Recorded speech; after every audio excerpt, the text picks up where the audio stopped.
What's good, everybody? Salty here. You already know what it is. Got some more malicious compliance for you today. Let's get into it. No exceptions? No exceptions.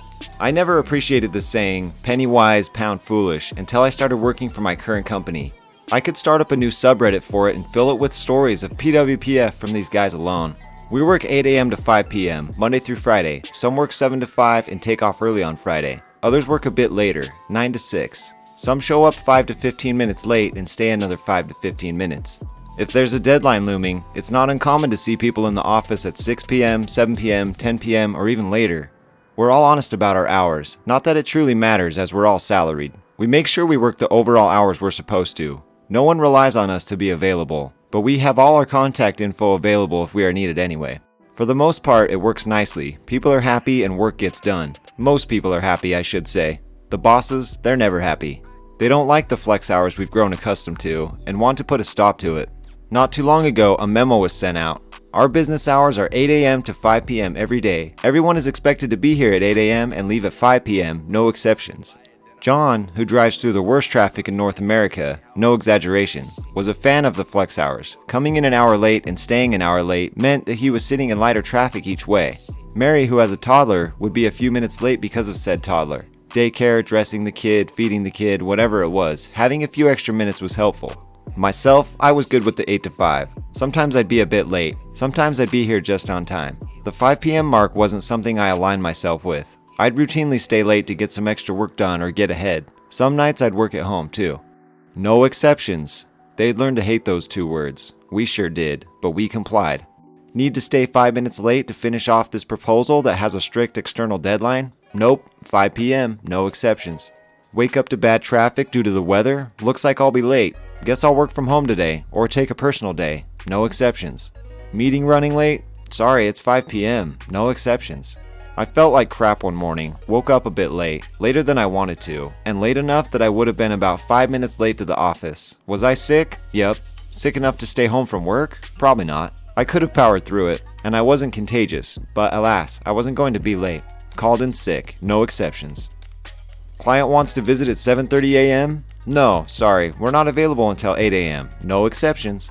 My personal favorite was when the boss yelled at me for not responding to his email on the weekend for something urgent. Sorry, it was outside of work hours. No exceptions. What was the email about? He wanted to know if I could go to a site visit that week, on Thursday, at 7:30 a.m. Why that was urgent, I have no idea. And 7:30 a.m.? Sorry, outside of working hours. No exceptions. I'd like to finish this off by saying that this rule has been revoked. The bosses have seen their mistake, apologized for it, and reinstated our flex hours, but I can't. Despite having productivity and morale plummet, the bosses still have this rule in effect. Penny wise and pound foolish, and we comply, maliciously. I just don't understand why some employers do this. Like, they're getting the work done. Just let them take the time off or come in early, leave later. Like, it's not that big a deal. The work's getting done, right? You okay our project for the whole team? Great. Turn it into the professor tomorrow. The story happened a couple years ago in university, a place with a lot of privilege. Talking children of doctors, engineers, and wealthy business people. This didn't constitute all of the population, but a hefty amount. I myself do not come from privilege, but I was here because it was the farthest away from my parents I could get. The reason this is important to the story is because I took my education seriously. Don't mess with me in my grade and I won't mess with you. I pay for this stuff with a 40-hour work week while taking 16 hours of class a semester. I had gotten 2 teachers' contracts to be reconsidered and not renewed at the end of 2 different years. I give everybody respect, but do not screw me over. I explained my situation to my teachers at the beginning of every semester, saying I may not be in class and why, but will still give my 100% effort in learning the material and getting assignments done. Most were understanding. The particular professor in this story was understanding, as I would always show up in his office hours in the afternoon after sleeping all morning and asking relevant questions and not asking, "Hey, what did we learn in class while I was sleeping?"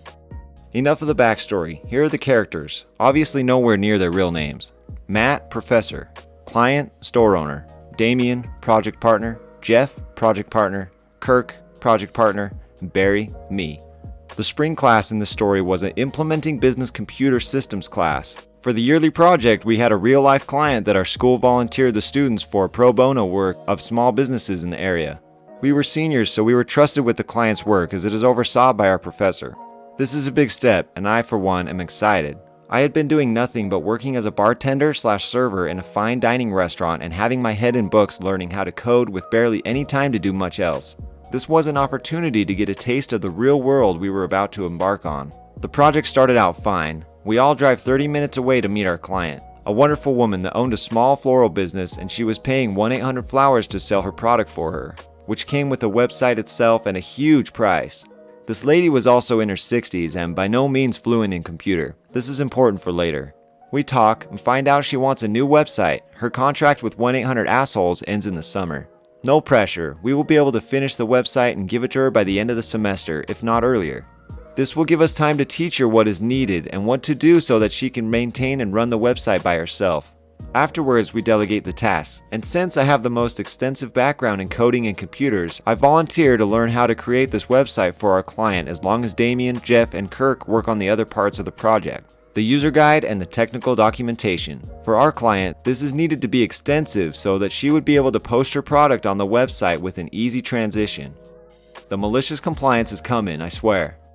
As we weigh our options over the next week, we come up with some proposals to the client and we set a meeting to go over these on a Tuesday, the day everybody is the most free in their schedule, the following week. Sunday, Jeff says he can't make it. Kirk quickly responds and says he can't make it either. I say it's cool, Damien and I will be able to make it. Monday, Damien says we should reschedule because now he can't make it. I say no, I will go by myself, we shouldn't cancel on the client. No biggie, I understand things come up. As the project went through the semester, I am killing the website. I have a working e-commerce store integrated with the store's PayPal. I have a shop tab and a featured page for in-season flowers. I ask about the documentation and the user manual. I am told by all three of them that they are working on it and will have a rough draft for me soon to check out. Cool, no problem. Time to show the client the product to see if she wants any changes or if we should just continue creating the website for her. We set a meeting with the client on a Tuesday, a week or two in advance, and everybody says that it's okay. Same song, different story. Sunday, Jeff says he can't make it. Kirk quickly responds and says he can't make it either. I say it's cool. Damien and I will be able to make it. Monday, Damien says we should reschedule because now he can't make it. I say f no, this is a client. You don't do that to clients. So I hop my ass by myself to drive 30 minutes to meet our client. I show the client the website and she is happy with the product and asks to continue and she is excited for the finished product. How our weeks are set up is in such a way they start on a Wednesday and end on a Tuesday. So the last day of classes are on a Tuesday. The school then gives an extra free day that Wednesday for a study day. Then the exam schedule goes through Thursday, Friday, Saturday, Monday, Tuesday, Wednesday. I'm sure you can infer what the students do on that Tuesday before study day. Fast forward to the end of the semester, I still haven't seen any documentation or user manual and it is due on the class exam day, which is the first day of exam week. So a week before it's due, I am told that I will have the documentation and user manual in my hand before our meeting, which is at 12 p.m. that study day, Wednesday. I receive an email at 11 p.m. on Tuesday as I'm getting off work and I see that it is the technical documentation and the user manual. I open it up, promptly get pissed, turn off my laptop, play some Xbox and pass out before midnight. The reason being, technical documentation was one page, and it did not contain anything about the database scheme used, the website language, the PayPal information, the emails registered, just the URL and some other information that wasn't important and was half a page long. Remember how our client was in her 60s? The user manual was 1.5 pages long and, I shit you not, contained about 5 sentences and 3 pictures with an arrow. Zero explanation on how to use the website. Come to the meeting at 12 p.m. I show up and wait about 5 minutes. I then text everybody asking where they are at. No response. I start looking over how to fix the user manual since I obviously have to start over. While I'm working on it, I haven't said anything and then Damien walks into the room. Did you get the docs? Yeah, you guys really think this is finished? Oh yeah, it should be good to turn in. I don't know, we should add a little more. This is for our client. She won't understand this. Where's Jeff and Kirk? Ah, we all got f***ed up last night after finishing up the documentation. They're probably still passed out. Also, I'm turning it in tomorrow. If you want to do anything else, go ahead, but whatever I have, I'm turning in. I think it's ready to turn in, so I won't be doing anything else. I have other classes to study for. I already have an A in this class, so it doesn't matter to me and Kirk, and Jeff has A's as well, so they don't care at all. Perfect, he said the magic words and then left with the flash drive. I immediately went upstairs and told my Professor Matt everything. I said I don't want to leave my client hanging. Yes, my client, not ours. Matt said that he completely understands, and he even commends me for wanting to stay on top of everything and not give our client a bad taste for our students. He then asked why. I simply stated, "What you are about to receive tomorrow for our project is completely unacceptable. It is unfair for us and for our client to leave her hanging." I showed him the website, which he likes, and then I showed him the user guide and the technical documentation. I asked for an extra week to finish the documentation and the user guide, as I had a plan for what it should be and needed time to create it all. Matt said absolutely, but forget about the documentation. You obviously know what is in it. Just focus on the client. So I created user videos with dictation, drove to the client and showed her how to use it all, where to find the videos. I even created a program that had all the videos inside, so she could have it on her desktop, and the program pulled up the video of her choice whenever she needed help with some of the buttons, so she wouldn't have to search the folders for the videos. I gave her my contact info and said I'll be here over summer if she needs any help with the website or has any questions, and I could swing by. After all of this happened, and afterwards I gave an update to Matt, who also had an update for me. Apparently he almost failed the rest of the group because they turned their project by slipping an unmarked USB drive under his door. He only accepted it after they emailed him asking if he received the USB. Matt also called our client to verify my story of the fact that they never showed for client meetings, and the client told him I was the only person that has been showing up. Hearing this from other people, anybody in my group that had A's in the class leading up to the project got a C. Anybody with a B in the class failed. Damien's GPA was screwed up from this class as it was a 4-hour class. Kirk and Jeff both failed, and Jeff wasn't allowed to graduate, and Kirk had to retake it the next semester even though he wasn't graduating. My grade, which was an 84 before the project, was bumped to an A. The next year, Damien asked how I did in that class because he was confused about his final grade, and I simply said I did fine, received an A. He has no idea the reason why. Don't mess with me and my grade, and I won't mess with you.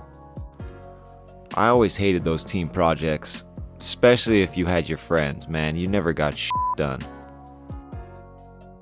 Oh, you want a full stack of pancakes? Sure.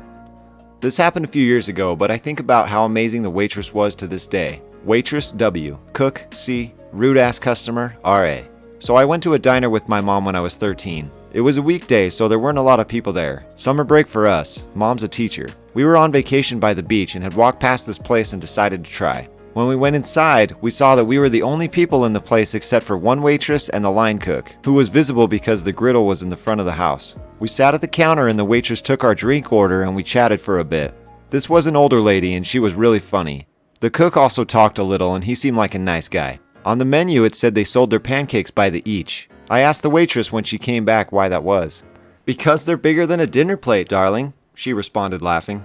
So my mom and I both ordered one single pancake, and sure enough, these things are massive. I have a picture somewhere of me holding up one of these mammoths, but I need to do some Facebook deep diving. To put it in perspective, the pancake was served on a platter plate and was hanging off the sides. We were enjoying our breakfast when this guy comes in. You know this guy, weirdly tan, Oakley's on the back of his head, spiked hair. Yeah, that guy. He sits near us at the counter and the waitress gets his drink order and brings it back. By this time, a few more people had trickled into the diner, but it was by no means packed. By the time the waitress got back to him, he was starting to look impatient. "Waitress, what can I get you to eat?" "I want a stack of pancakes." "I don't advise that. Our pancakes are pretty big." At this point, she points to my mom and I's plates where we haven't even finished half. "You heard me. I said I wanted a stack." At this point, the cook stops and turns around. "Cook, man, you gotta have a big appetite for just one. I've only seen a few people finish two." "And I said I want a stack. 4 to 5 pancakes, now." He raised his voice so loudly that the few people in the place stopped and started to listen. "You know what, sir? The customer is always right. We'll have those right away." The waitress walked past us and winked. "Finally," he says with the most over-exasperated voice. The waitress goes over to the cook and whispers in his ear. The cook chuckles, and I think I know what's going to happen.